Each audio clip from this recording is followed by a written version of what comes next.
Hello, everybody. Can you see the retreating figure right over there? It's a young man in a heavy coat. There's his father right there. And his brother right over there. The father, he's still taking pictures of Mount Fuji over here. As am I, in the middle of another time lapse. And they arrived here this morning with me. I pulled up and they were all sitting in their car, huddled asleep. Father was awake, and the two sons were passed out in the back. Saw them in the headlights as I came in. Father roused the boys as soon as I showed up. I guess that was his sign that it was time. It was pitch dark then. Time to get out and go look at Fuji-san. They came down here, and Father led the older boy here down together. And sometime later, the younger son showed up, and they walked right past me. Father there was so eager to catch this view of Mount Fuji, and I just know that what it must have been was, talking to his boys, saying, let's go watch dawn on Mount Fuji from the Miho Peninsula. Which is a very special thing to do. Who knows how far they came? They were sleeping in their car, and maybe they came from Tokyo all the way down here to see this. They're not locals, otherwise they would have been staying in their home and just came like I did. And there's the one boy looking back. He has a camera, the older boy. The father was, they were standing down here on this very tip by the seawall.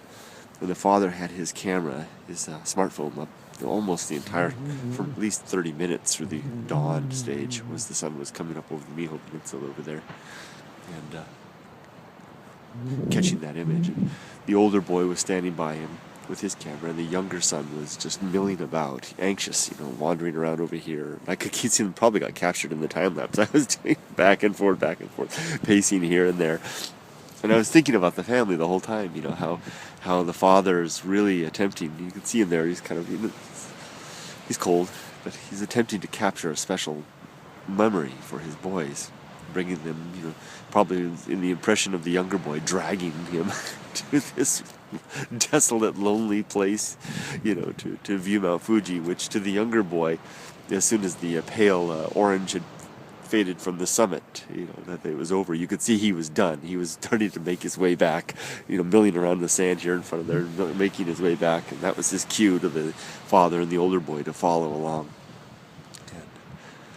And I was thinking about my own family and my own daughter Emily and how I take her to things like this. And I experience a lot of interesting things here in Japan. And, she has, for the most part, not a lot of interest in them. Nevertheless, I take her along whenever I can. And I always tell her, just yesterday she and I were out, and I told her, I said, Emily, you're always welcome with me anywhere I go, everywhere I go. And, she's like, oh yeah, rather. She'd rather be with her friends. And that's understandable, of course. But I was thinking about that father as his younger son retreated away in haste back to the car, and he summoned his older boy to follow him. There they are, marching away from the trees.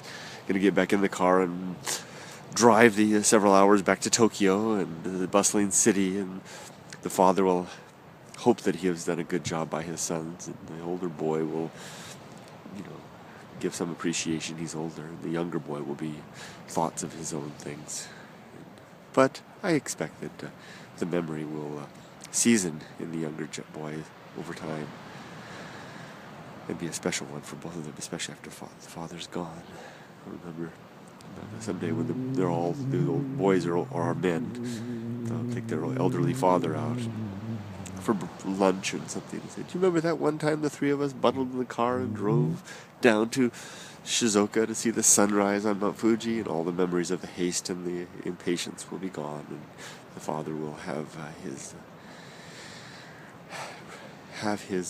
moment of joy, the effort that he made for his boys. Got to keep that in mind as a parent. Now I've got second time lapse working on here now with the clouds billowing there on the summit, this smaller summit. Emily and I were out yesterday, and she was telling me, Papa, do you know that Mount Fuji is actually 4 mountains? And there's the bump there on the side is one of the older mountains. I'm trying to capture clouds there. Thanks for sitting with me the cold here in the winter, watching Mount Fuji and thinking about the family and the way that we make memories and make connections over time. Take care, everybody.